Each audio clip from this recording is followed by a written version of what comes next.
Hi everybody, welcome to the fourth session of our Intro to Qt series. I'm Jessica, I'm a senior software engineer. I do a lot of UIs with Qt, and I've been doing them for the past decade. I really love it. It's a very good framework, and it's really used a lot in the industry I'm working with, which is the VFX and animation industry. So before we start, if you haven't done already and if you want to follow on your own machine, there's a link on the chat, but we basically have an install instruction. So that gives you the link to the repository to clone, as well as the environment. Something to note if you're on a Mac Silicon machine, that requirement won't work. You will need to upgrade to PySide 6. I'm going to give you a few minutes to just clone the repository if you need, and then we can start to code.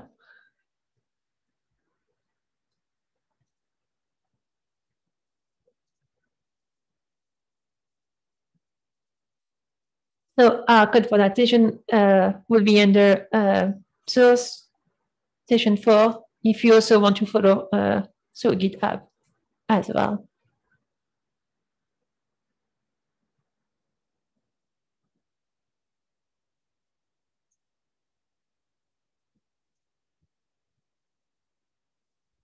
Does anybody have any issue to see the repository or not? So if that's the case, please just send a message on the chat. Otherwise, we're just going to move on. So as we saw on the previous session, when we started to do the interface, we want to go from this mockup here on the left to the final UI on the right.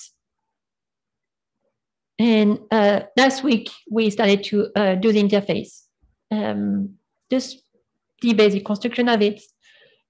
And for this session, we're going to first connect our interface with our core functions.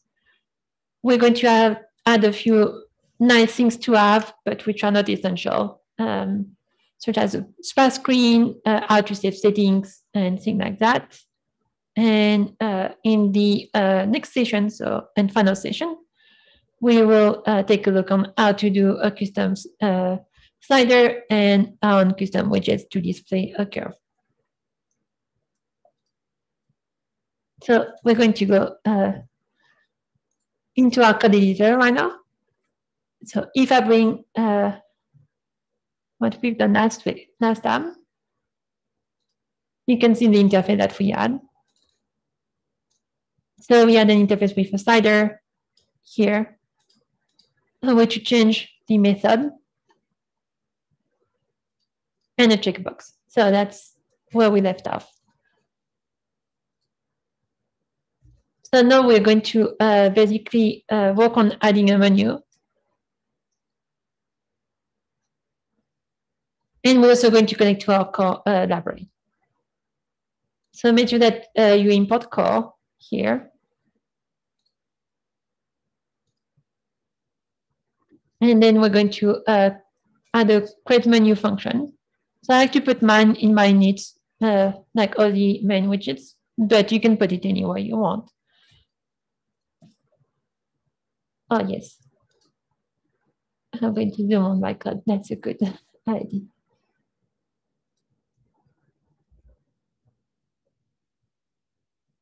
Okay, that will be good enough.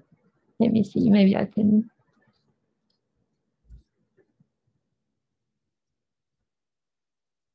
Okay, so we're going to do a create menu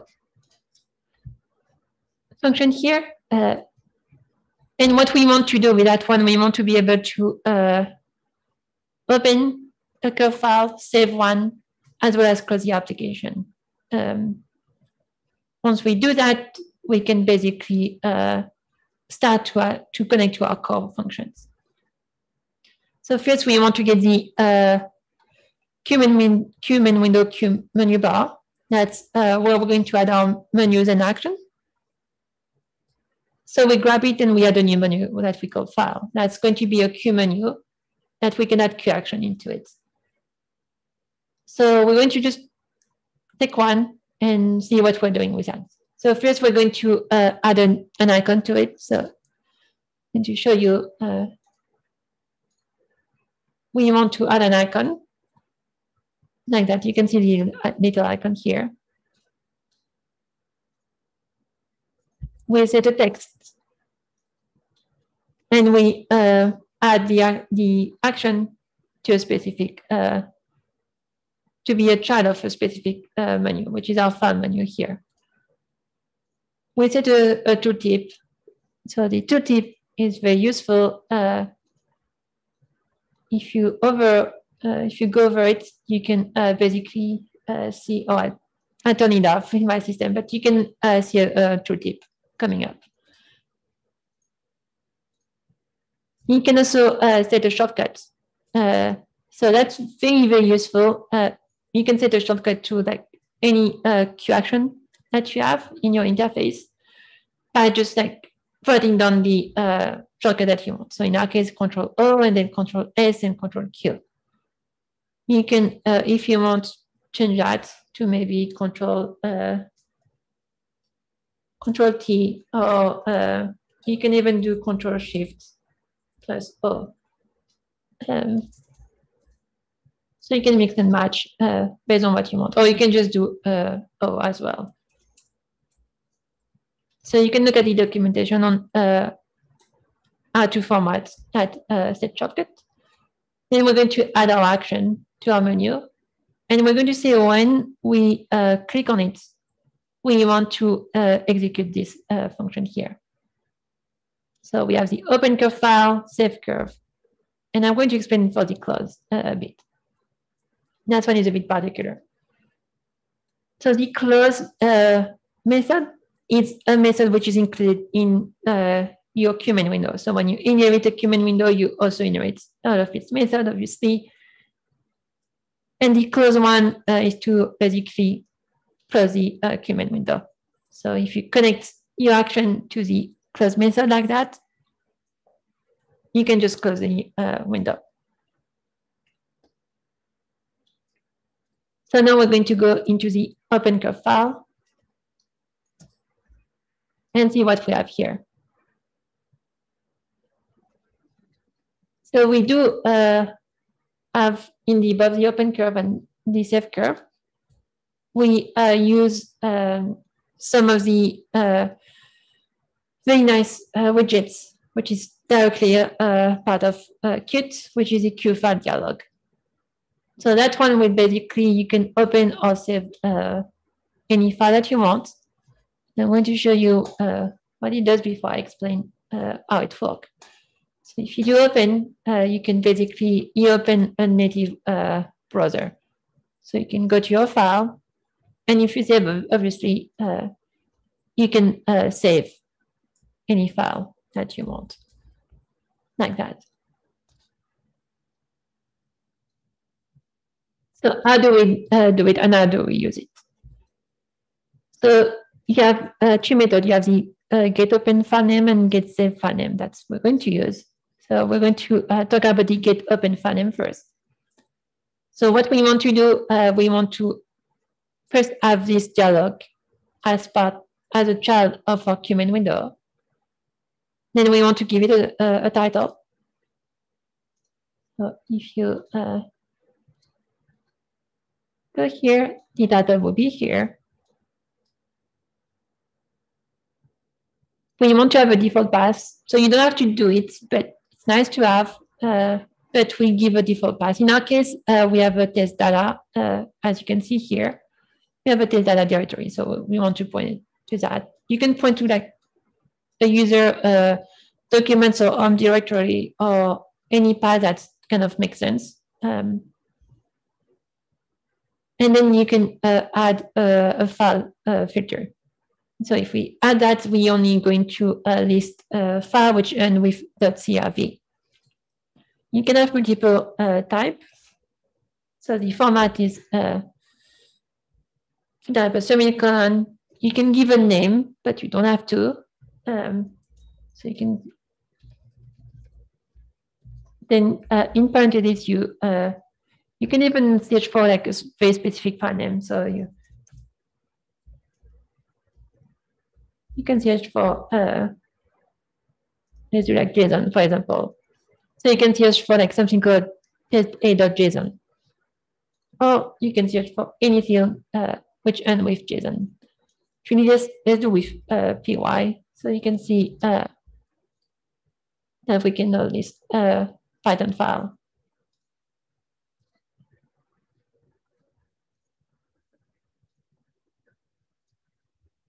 So if you go here, you can see that every Python file are listed. We can also, but we don't list a curve file anymore. So that's how you can add it. Same, if you look at the documentation, you can find how you can format that, but that's kind of useful, this embedded filtering system. And then once we get it, we get the file path. So make sure to get the first index of the output. So the output will be, if I remember well, that the file path and the object. So the QWidget object of that one. That or if it's successful or not. Then we do the same for the get say file name. We have a default directory, and we filter to be a curve file. So when you save, we only save with .crv. Something to note: if somebody do not provide an extension, you will use that extension here. And same we get the first file path. We give that to our function in our core module here. So we have one who can read the file and return the data which was in it, and we have one who just dump the given value into a JSON file. Now what's for the first part? But now we want to basically, now we have something we can open and save our file. But we want to go a bit further, and we want to basically start to kind of smooth the curve. So you can see here we have a smooth curve function. And that's the one which gets called in the RSF curve. We're going to reuse that function later on to display, to have a preview of how we filter the curve based on our interface parameters. But right now, let's jump to it. So that kind of actually how to use the value of your interface and feed them into your core functions. So we get the strength. So we get the intensity of the slider, and we divide it by 100 because we need to give a value between like 0 and 1. We get the smooth type, so we just get the current text. We control what's in the combo box, so we can just grab the text. However, you could potentially have display something in the combo box, but do something different based on that. So you can say if, let's try to find an example that could be useful, but you can say if you have a value in that combo box, if the current text in that combo box is that, do something, otherwise do something else, for example. Or you can have like a mapping between the pretty name that you display in the UI and the actual name that you want to pass to your function. And then we just check if our checkbox is check on. That return a Boolean that we just can pass in there. And as we saw during the last session, we basically passing a list of values, strings, a smooth type, and if we want to preserve the edge or not to our smooth value.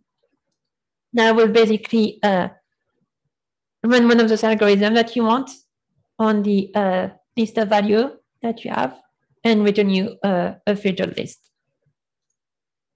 that you can see here. So we want to check if we actually have value in our raw value. So we want to make sure that a file was open. So if a file was open, we do set the raw value here, as you can see here. And we also don't want to run it on an empty list, because why not? So we either get a list of filtered value or we get an empty list. We use those two not so much for our save function, but also for our preview. So you can see here we get the filtered value that we want to save, but that's also a big part of how we're going to filter in real time and display the end result. So that's kind of like the first step. And now that we have that, we actually have a function interface. So if I launch the interface, we can open a curve file. We can filter a bit, and then we can save as another version, like that. So you can see now I have another file, and you can double check the value, and you can see that our value are filtered, like that.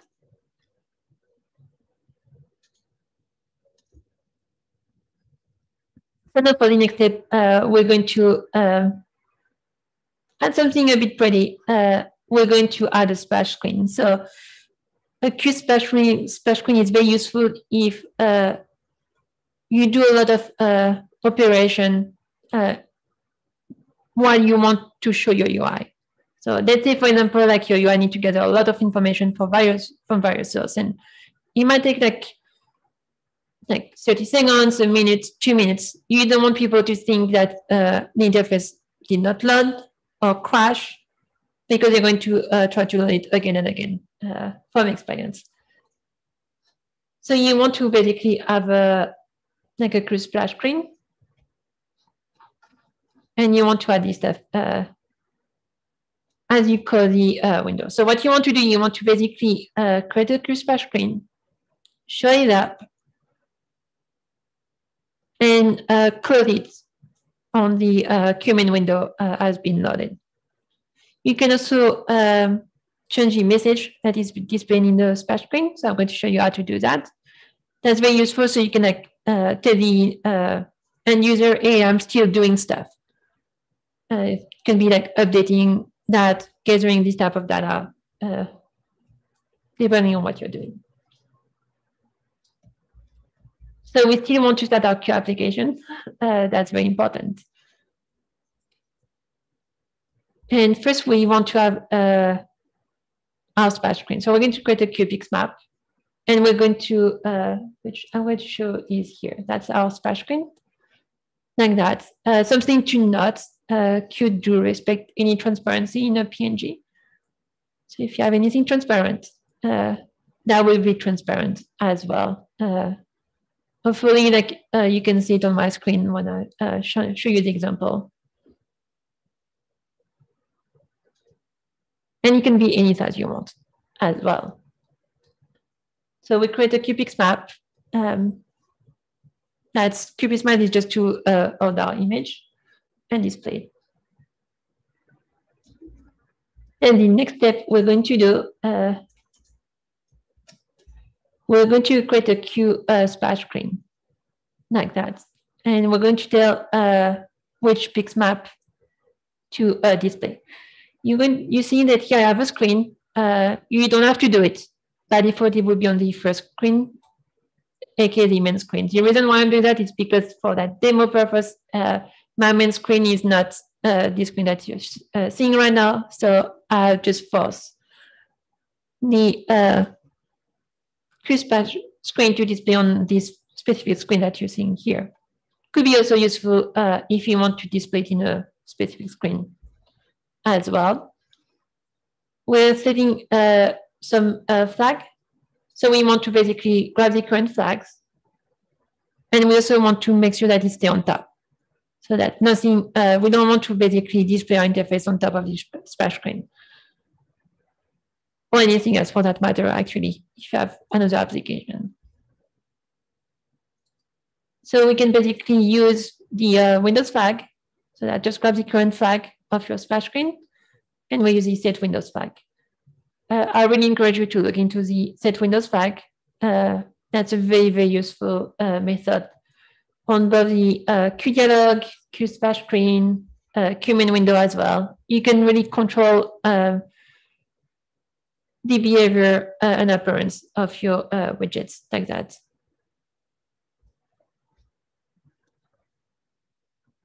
Now we're going to use a mask. So I mentioned that you can the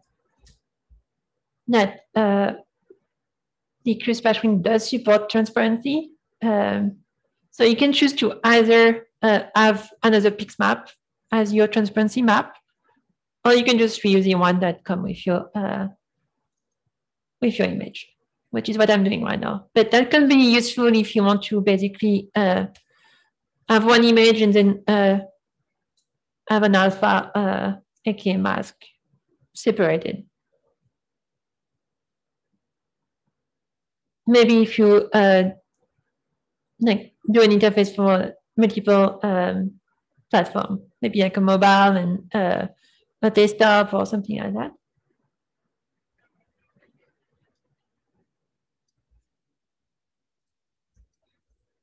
The next step is we do want to display a small loading message. So we want to display one at the bottom right corner. And that's what you can change as your interface basically updates. You can change this loading message. So you can control what you want to, which text you want to display, or it's going to be displayed. So the alignment. So it could be, I know we say do it on the bottom and also on the right. If you just do bottom, it will be on the center. Well, I think center is the default, but it might be left. In the same way that when you set flag, you can see it here. We use this separator when we set either flags or something like alignment and things like that. That's something you're going to see a lot. So that's how you can set multiple parameters. And we're going to just set a color. In our case, that's going to be white because the default is black. Okay, the next step is to actually show our splash screen. So we just click and we say show up. So something you need to be aware of, could have a queue of events. So if the queue is not finished, you might not see your widget being displayed or being refreshed. To make sure that the splash screen is being displayed, we force queues. So that's what the app is. The queue application need to be there. We're going to say, you know what, just force the processing of every event to make sure that the splash screen actually do show up.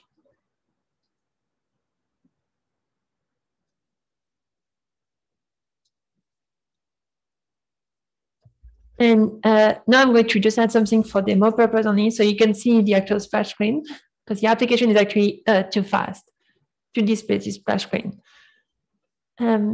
So we're just going to basically update, save all of it, and show a message, update our splash screen like that. So you can see that every time we're going to go through the loop, we're going to just change the text we're displaying, but still at the same spot. So now by this time, our splash screen is up, thanks to processing the event to make sure that it's actually up. We can now create our instance of our QMain window, and we ask for it to show up.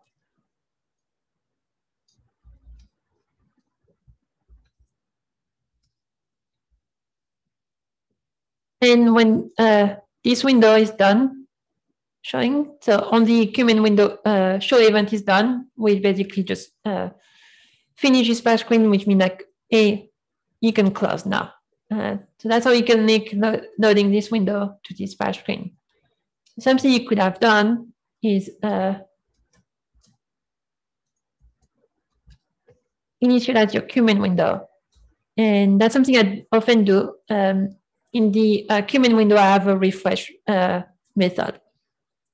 So I can basically create the Qmin window instance, quickly create the widgets, and then add any kind of info I need to retrieve between when I created the instance and when I'm going to show it up. So I would have a refresh method like that, so something like that, or a display, depending whatever you want to do.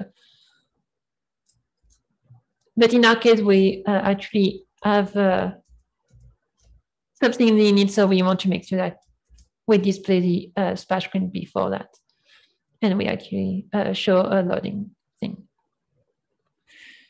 So I'm going to run it, and you're going to see the splash screen appearing, and you're going to see it updating as well, and then the app would show up.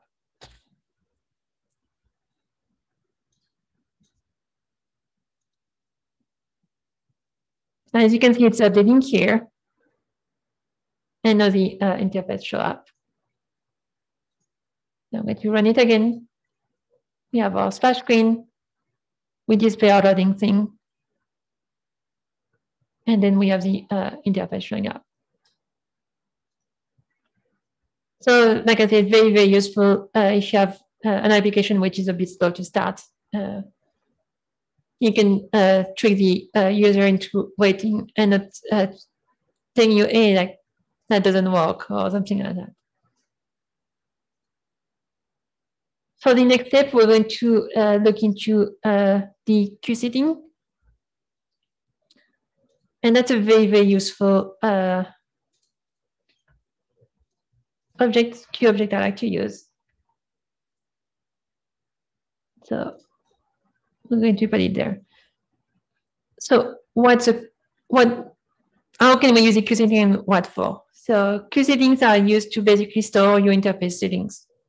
We can store the interface position on the screen, as well as its size. We can store any kind of setting we want.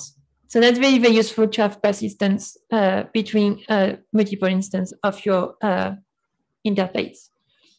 So you can basically make sure if somebody like resize the interface because they prefer something bigger or smaller, you keep the size that they prefer. So the way it's working, we basically create a new instance, and we just need one. And you can that will be your company name, and that will be the name of the tool. And based on which system you're in, Qt, we know where to store those settings. So in my case, let's see, it should be in my home directory.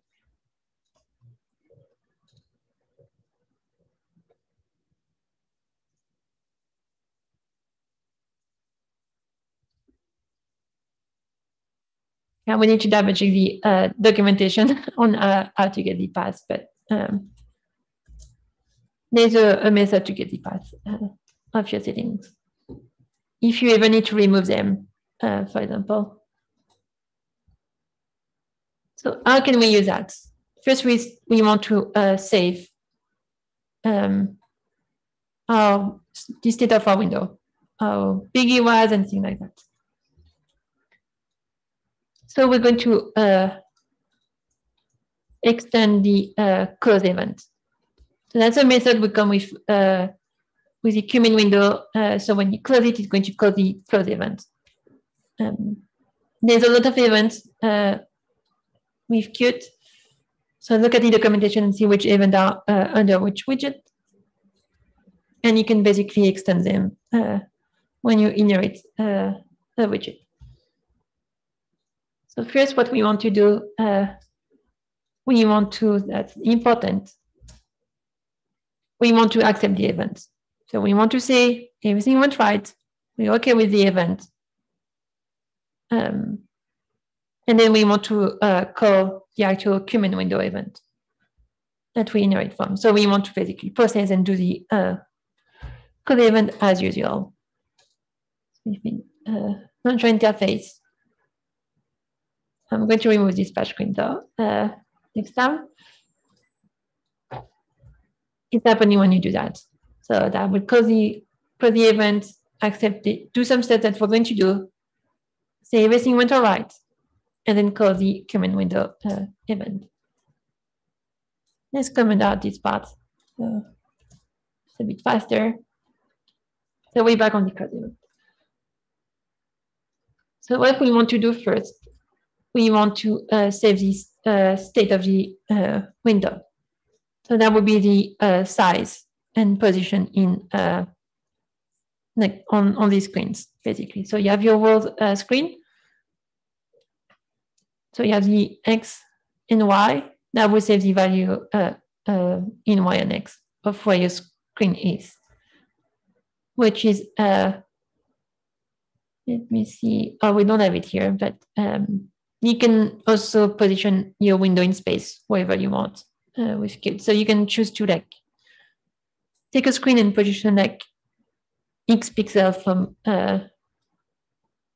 the top left of the screen.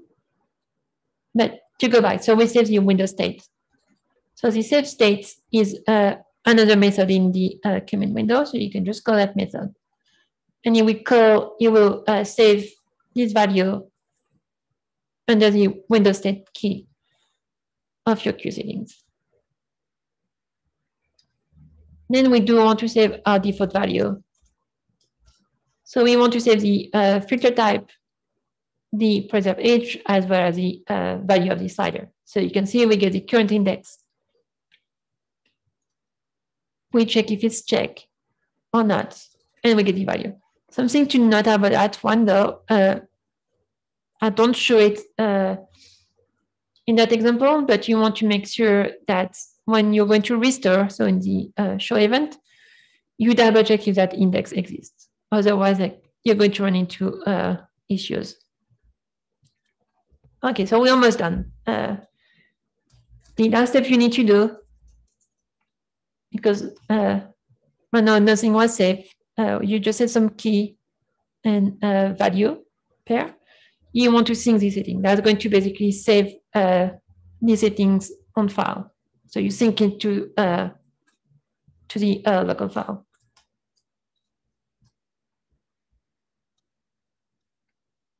So now we do save our settings when we close the interface.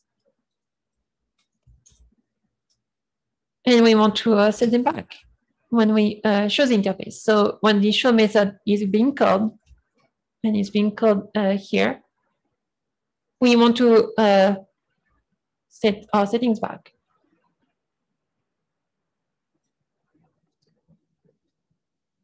So we override the show event the same way we override the close event. We are going to use the restore state. So we have a save state and we have a restore state. That's a method again of a command window. And we just get the value of our settings. So we say, hey, settings, give me the value of that key. It's as simple as that. And we can do the same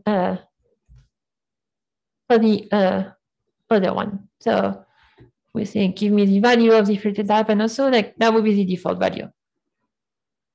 Just in case that the first time you open the interface, you may want to set some default.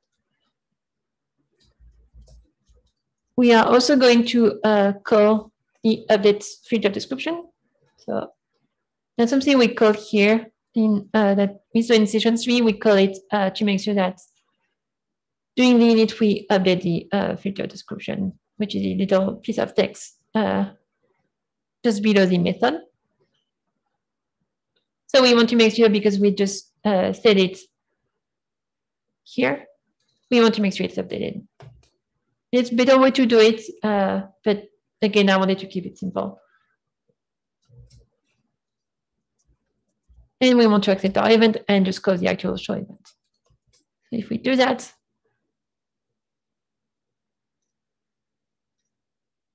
and let's say we want the Gaussian, that's going to be check. And we set it here. when we close the UI, it's going to save our settings. And when we reopen the UI, you can see that thing got saved like that. So that's a very good way to basically, especially Word interface wise, for example, here. That doesn't work because I'm in a test environment, but that's very useful basically to have people like use the tool and set some settings and have them back again, especially if they have some preference. Okay, we're running out a bit of time. I'm going to speed up a bit. So the next step is to do the option show and hide. So we have this option here, and we added a button. We want to basically, when you press this button, we want to show or hide the options. So to do that, we're first going to declare some constants over there, which are going to be our interface. That would be the 8 of the window when the options are hidden, and that's going to be the 8 when we show them. So we just grab the current 8 and we just add the number of pixels that the option take. So we set it here. And we want to basically create, so we want to go back to our options. We want to go back to our option menu. Okay, we're going to basically connect that button to a function which is going to basically show the Q scroll widget that we created, which is, we created one somewhere.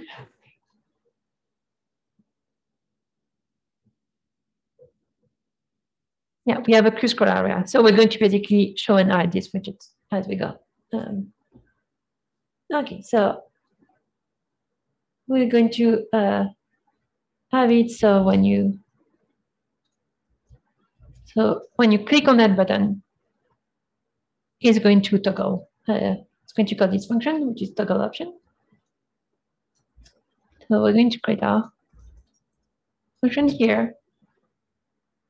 And we basically first want to check if our Q scroll area is visible. If it's visible, we're going to hide it, and vice versa. If it's visible, we're going to first hide our Q scroll area. We're going to change the text on the button, so people know like they can collapse or expand the option.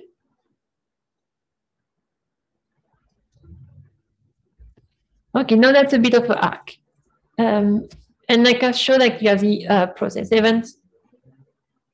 In order to make sure that we resize things properly and that the option buttons stay at the same spot, we need to basically process an arbitrary number of events. So we need to call the process events for like an arbitrary number. So I picked 10. We need to basically make sure that we execute like a refresh. We need to do that before we call the resize option. I'm going to show you what I mean by that. So we want to make sure that when we click, it doesn't go down like that. We want to make sure it stays where it is, so we can click show and hide properly.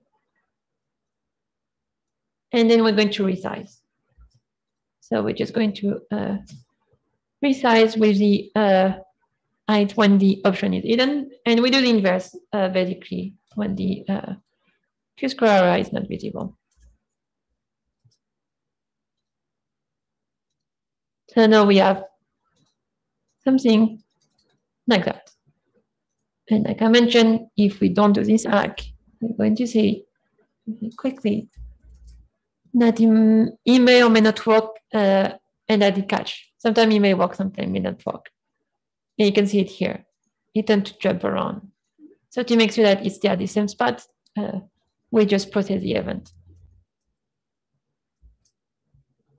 And something we want to do, we do want to call the toggle option.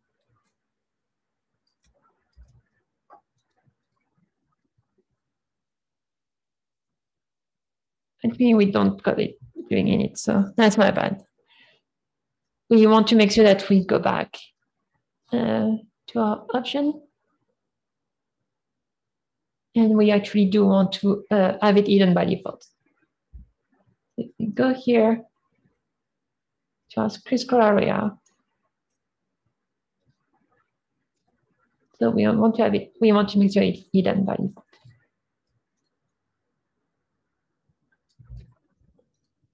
So we basically create the widget and we just add it right after. So when we run GUI now, the option is collapsed by default.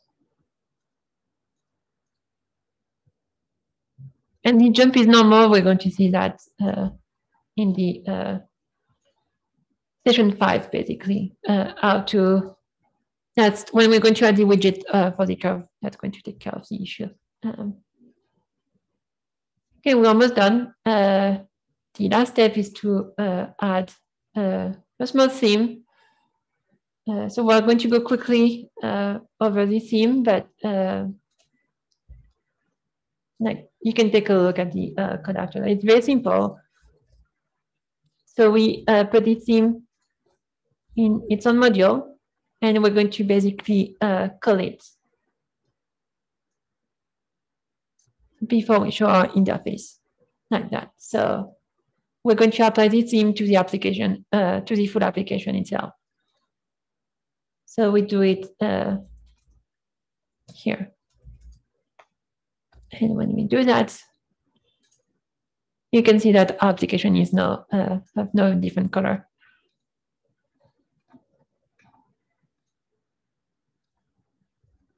So for this theme, I'm just going to go quickly over it. The way it's working is that we apply a custom Q palette to any widget that we give. So we just, like in our case, we just give the Q application. But you can choose to just apply the theme to like a very specific widgets or the whole interface. So in our case, we declare some color like that. And we transform it. So we say, okay, like take the base color and change the brightness spread like that. So that we can basically, as I showed in the first session, we can change the color of the window, the forefront, base, and so on. That's pretty much what we're going to do. We also set some color when the interface is not enabled and or when a widget is disabled. So if a button is not enabled, if you set it to set disable equal true, that's going to set this color here. So this brush. And here we do set our palette.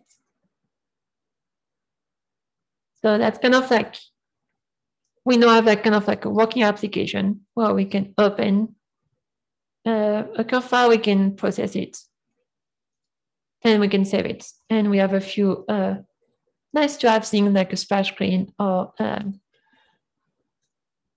like a collapsible option. So for the collapsible option, we can basically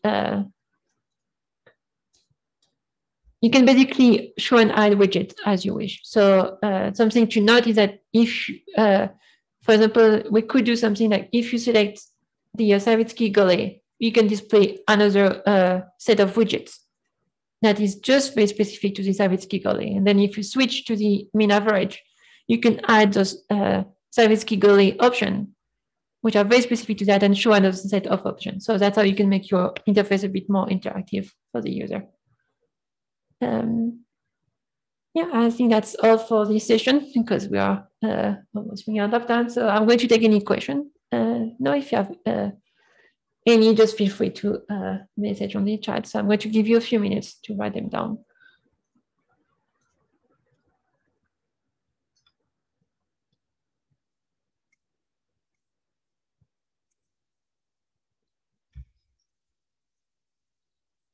And like I mentioned, that was a lot to take in, which I really understand because I went very quickly over some of the concepts. feel free to go on Slack on our Intro to Qt channel and ask your question once you digested things a bit.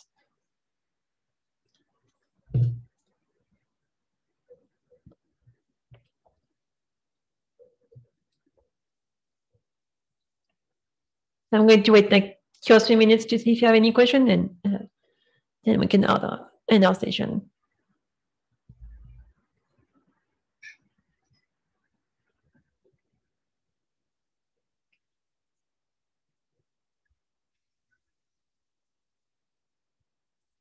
Oh, thank you, Emma. I hope you learned some stuff, some tips and tricks.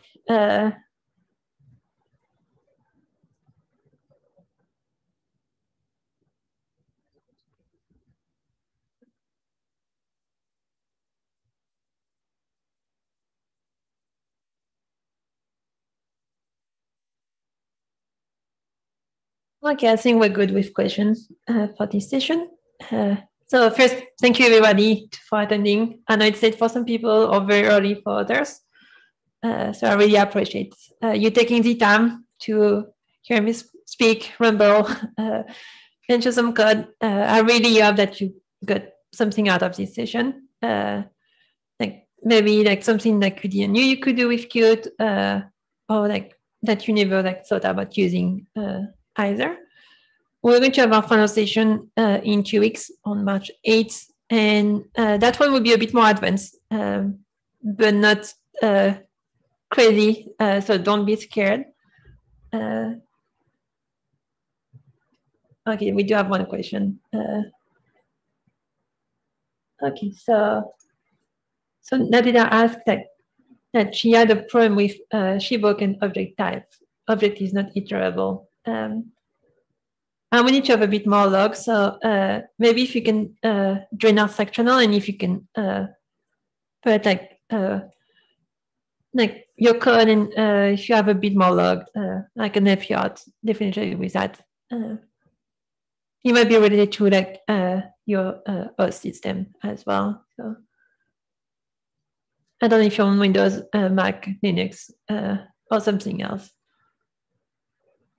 Oh, Shiboken. So Shiboken is something which is tied to okay, so you're on Mac. Shiboken is something which is part of Qt. Basically, it's a Python binding generator for Qt and Python. So it generates like that's basically the C++ binding for Qt.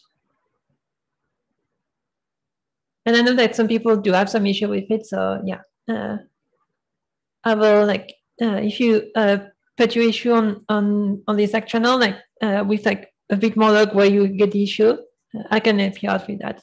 I do have a Mac. If you want to see the code again, you can go to Women Who Code GitHub. So we're going to, the code is put there as well. And if you have any question and you'd rather ask me personally, you can reach out to me by email. There's no issue with that. Yeah, you can write to me by email, or you can, if you don't mind sharing with everybody, you can write down your issue on the Slack channel that we have for the this series. Okay, well, thank you, everybody.